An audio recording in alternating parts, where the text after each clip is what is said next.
Halo teman-teman, selamat datang di video pembelajaran hukum pidana.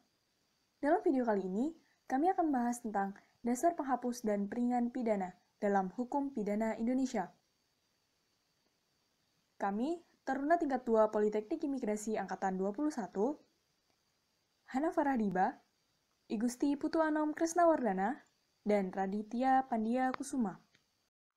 Sebelum kita membahas lebih lanjut tentang dasar penghapus pidana, kita perlu tahu dulu, apa sih pengertian dari dasar penghapus pidana? Jadi, dasar penghapus pidana adalah hal-hal atau keadaan yang dapat mengakibatkan tidak dijatuhkannya sanksi pidana pada seseorang yang telah melakukan perbuatan yang dengan tegas dilarang dan diancam dengan sanksi pidana oleh undang-undang. Lalu, apa aja sih dasar penghapus pidana itu? Dasar penghapus pidana dibagi menjadi 4 macam. Yang pertama, pembagian dasar penghapus pidana ditinjau dari pengaturannya. Yang kedua, pembagian dasar penghapus pidana ditinjau dari keberlakuannya. Yang ketiga, pembagian dasar penghapus pidana dalam KUHP. Dan yang terakhir, pembagian dasar penghapus pidana yang diatur di luar KUHP. Dalam KUHP, tidak ada disebutkan istilah-istilah alasan pembenar dan alasan pemaaf. Bab ketiga dari buku pertama KUHP hanya menyebutkan alasan-alasan yang menghapuskan pidana. Namun, dalam teori hukum pidana, Ahmad Suma memberikan penjelasannya terkait alasan-alasan yang menghapuskan pidana, di mana alasan tersebut dibedakan menjadi 3, yaitu yang pertama, alasan pembenar. Alasan pembenar adalah alasan yang menghapuskan sifat melawan hukumnya perbuatan, sehingga apa yang dilakukan oleh terdakwa lalu menjadi perbuatan yang patut dan dianggap benar. Yang kedua, alasan pemaaf. Alasan pemaaf adalah alasan yang menghapuskan kesalahan terdakwa. Perbuatan yang dilakukan oleh terdakwa tetap bersifat melawan hukum. Jadi, tetap merupakan perbuatan pidana. Tetapi, dia tidak dipidana karena tidak ada kesalahan yang ada. Yang ketiga, alasan penghapus penuntutan. Di sini, permasalahannya bukan ada alasan pembenar maupun alasan pemaaf. Jadi, tidak ada pikiran mengenai sifatnya perbuatan maupun sifatnya orang yang melakukan perbuatan. Akan tetapi, pemerintah menganggap bahwa atas dasar utilitas atau kebermanfaatannya kepada masyarakat, sebaiknya tidak diadakan penuntutan terhadap terdakwa. Ya, selanjutnya kita akan membahas mengenai pembagian dasar penghapus pidana ditinjau dari pengaturannya. Terdapat 2. Yang pertama, dasar penghapus pidana tertulis dan dasar penghapus pidana yang tidak tertulis. Untuk contoh dari dasar penghapus pidana yang tertulis, diatur di dalam KUHP. Misalkan bela paksa yang diatur dalam pasal 49 ayat 1. Dalam pasal 49 ayat 1 dikatakan, tidak dipidana barang siapa yang melakukan perbuatan pembelaan terpaksa untuk diri sendiri maupun untuk orang lain, kehormatan kesusilaan, atau harta benda sendiri maupun orang lain, karena ada serangan atau ancaman serangan yang sangat dekat pada saat itu yang melawan hukum. Kedua, contoh dari dasar penghapus pidana yang tidak tertulis. Contohnya adalah tidak melawan hukum dalam arti material. Selanjutnya adalah pembagian dasar penghapus pidana yang ditinjau dari keberlakuan. Dibagi menjadi 2. Yang pertama adalah dasar penghapus umum dan yang kedua adalah dasar penghapus khusus. Untuk dasar penghapus umum, itu artinya adalah dasar-dasar penghapus pidana yang dapat berlaku bagi setiap delik dan setiap orang. Contohnya, terdapat di dalam pasal 44 KUHP yang memuat ketentuan bahwa tidak dapat dipidana seseorang yang melakukan perbuatan yang tidak dapat dipertanggungjawabkan kepadanya karena kurang sempurna akal atau jiwanya atau terganggu karena sakit. Untuk yang kedua, dasar penghapus khusus. Itu merupakan dasar-dasar penghapus pidana yang hanya berlaku pada delik-delik tertentu dan orang-orang tertentu. Contohnya adalah peraturan perundang-undangan yang mengatur ketentuan pidana di luar KUHP. Misalnya adalah Undang-Undang Tindak Pidana Korupsi, Undang-Undang Tindak Pidana Pencucian. Ya, selanjutnya kita akan membahas mengenai pembagian dasar penghapus pidana dalam KUHP. Dibagi menjadi 2. Yang pertama adalah dasar penghapus umum dan yang kedua adalah dasar penghapus khusus. Dalam dasar penghapus umum diatur di dalam pasal 44, 48, 49, 50, dan 51 KUHP. Sedangkan di dalam dasar penghapus khusus diatur di dalam pasal 166 dan 221 KUHP. Di dalam pasal 44 KUHP yang menyatakan bahwa angka 1, barang siapa yang melakukan perbuatan yang tidak dapat dipertanggungjawabkan kepadanya karena daya akalnya cacat dalam pertumbuhan atau terganggu karena penyakit tidak dipidana. Angka 2, jika ternyata perbuatan itu tidak dapat dipertanggungjawabkan kepada pelakunya karena pertumbuhan jiwanya cacat atau terganggu karena penyakit, maka hakim dapat memerintahkan supaya orang itu dimasukkan ke rumah sakit jiwa paling lama 1 tahun sebagai waktu percobaan. Angka ketiga, ketentuan dalam angka kedua hanya berlaku bagi Mahkamah Agung, Pengadilan Tinggi, dan Pengadilan Negeri. Di dalam pasal 48 KUHP menyatakan bahwa barang siapa yang melakukan perbuatan karena pengaruh daya paksa atau overmatch tidak dipidana.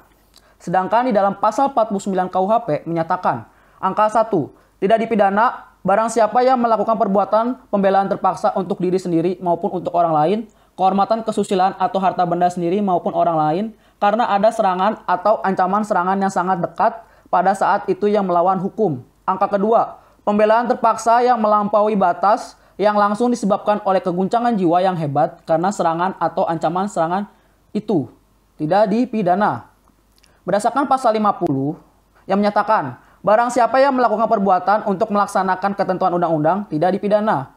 Dan untuk dalam pasal 51 yang menyatakan angka 1, barang siapa yang melakukan perbuatan untuk melaksanakan perintah jabatan yang diberikan oleh penguasa yang berwenang tidak dipidana. Angka 2, perintah jabatan tanpa wewenang tidak menyebabkan hapusnya pidana kecuali jika yang diperintah dengan itikat baik mengira bahwa perintah diberikan dengan wewenang dan pelaksanaannya termasuk dalam lingkungan pekerjaannya. Ya, selanjutnya kita akan membahas mengenai pembagian dasar penghapus pidana berdasarkan KUHP. Dibagi menjadi 2, yaitu pertama adalah dasar pembenar atau di luar subjektif pelaku, sedangkan yang kedua adalah dasar pemaaf atau di dalam subjektif pelaku. Dalam dasar pembenar ini, terdapat beberapa ketentuan. Yang pertama adalah melawan hukum dihapuskan, yang kedua adalah kesalahan dihapuskan, yang ketiga adalah dalam hal ini perbuatannya dianggap tidak melawan hukum walau perbuatannya itu dilarang dan diancam hukuman oleh undang-undang atau KUHP. Jadi dalam hal ini perbuatan pelaku dibenarkan atau dibolehkan dengan beberapa ketentuan. Yang pertama di dalam pasal 48 KUHP atau yang berisi mengenai keadaan darurat. Yang kedua pasal 49 ayat 1 KUHP yang berisikan mengenai keadaan bela paksa. Yang ketiga, pasal 50 KUHP yang berisikan mengenai melaksanakan perintah undang-undang. Yang keempat, pasal 51 ayat 1 KUHP yang berisikan mengenai perintah jabatan yang sah dikeluarkan oleh pejabat yang berwenang. Dan yang kelima, mengenai tiada sifat melawan hukum dalam arti material. Sedangkan di dalam dasar pemaaf diatur beberapa ketentuan. Yang pertama, yaitu 1, melawan hukum tetap ada. Kedua, kesalahan dihapuskan. Yang ketiga, dalam hal ini perbuatan pelaku tetap dianggap melawan hukum. Namun, unsur-unsur kesalahannya dihapuskan atau dimaafkan dengan beberapa ketentuan. Yang pertama, dalam pasal 44 KUHP yang berisikan ketidakmampuan untuk bertanggung jawab karena sakit jiwa atau idiot atau imbisil. Yang kedua, pasal 48 KUHP yang berdasarkan daya paksa atau overmark dalam arti sempit atau relatif. Dan yang ketiga, dalam pasal 49 ayat 2 KUHP yang berisikan mengenai bela paksa lampau batas. Dan yang keempat, mengenai pasal 51 ayat 2 yang berisikan mengenai melakukan perintah jabatan yang tidak sah, namun yang diperintah dengan itikat baik mengira bahwa perintah tersebut sah. Tiada kesalahan dalam arti material. Ya, berikutnya ada pembagian dasar penghapus pidana yang diatur di luar KUHP. Di luar undang-undang pun terdapat alasan penghapus pidana. Di sini contohnya ada 6. Yang pertama, hak dari orang tua, guru, untuk menertibkan anak-anak atau anak didiknya. Yang kedua, ada hak yang timbul dari pekerjaan, seperti seorang dokter, apoteker, bidan, dan penyelidik ilmiah. Yang ketiga, ada izin atau persetujuan dari orang yang dirugikan kepada orang lain mengenai suatu perbuatan yang dapat dipidana, apabila dilakukan tanpa izin atau persetujuan. Yang keempat ada mewakili urusan orang lain. Yang kelima ada tidak adanya unsur sifat melawan hukum yang material. Yang keenam tidak adanya kesalahan sama sekali. Alasan penghapus pidana tersebut nomor 1-5 merupakan alasan pembenar, sedangkan yang tersebut nomor 6 adalah alasan pemaaf. Lalu apa saja sih dasar peringan pidana? Dasar peringan pidana dibagi menjadi 2, yaitu ada pidana umum dan pidana khusus. Mari kita bahas yang pertama. Yang pertama ada pidana umum. Menurut Yonkers, kutipan dari buku Zainal Abidin Farid tahun 2007 nomor 493, bahwa sebagai unsur peringan atau pengurangan pidana yang bersifat umum adalah yang pertama, percobaan untuk melakukan kejahatan yang tertera pada pasal 53 KUHP. Yang kedua ada pembantuan.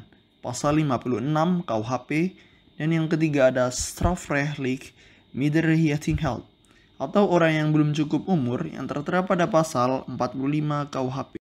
Kemudian yang kedua ada dasar penghapus pidana khusus. Berikut adalah dasar penyebab diperingannya tindak pidana khusus, yaitu yang pertama, ada pada pembunuhan pasal 341 KUHP, ialah pembuatnya adalah seorang ibu dan objeknya adalah bayinya sendiri.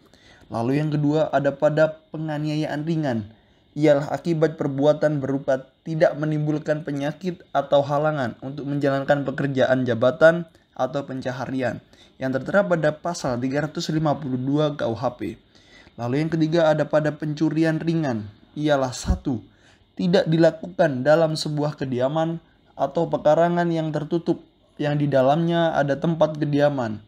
Dan 2. Nilai atau harga benda atau objek tersebut kurang dari Rp250 yang tertera pada pasal 364 KUHP. Lalu yang keempat ada penggelapan ringan, ialah 1. Objek kejahatan bukan ternak. Kedua, nilai benda atau objek kejahatan kurang dari Rp250 yang tertera pada pasal 379 KUHP. Lalu yang kelima ada penipuan ringan, ialah 1. Objek kejahatan bukan ternak, dan 2. Nilai benda objek kejahatan kurang dari Rp250 yang tertera pada pasal 379 KUHP. Berdasarkan pembahasan sebelumnya, maka dapat disimpulkan mengenai dasar penghapus pidana dan dasar peringan pidana, yaitu dasar penghapus pidana sendiri terjadi apabila pelaku atau terdakwa sudah memenuhi semua unsur tindak pidana yang dirumuskan dalam peraturan. Akan tetapi, tidak dipidana karena beberapa alasan yang dapat menyebabkan pelaku tindak pidana dikecualikan dari penjatuhan sanksi pidana. Sedangkan dasar peringan pidana terjadi ketika seseorang telah memenuhi semua unsur tindak pidana, akan tetapi terdapat alasan yang membuat pelaku diancam dengan hukuman lebih ringan dari semestinya. Sekian pemaparan dari kelompok kami. Semoga bisa dapat bermanfaat bagi semuanya. Kurang lebihnya mohon maaf. Wassalamualaikum warahmatullahi wabarakatuh.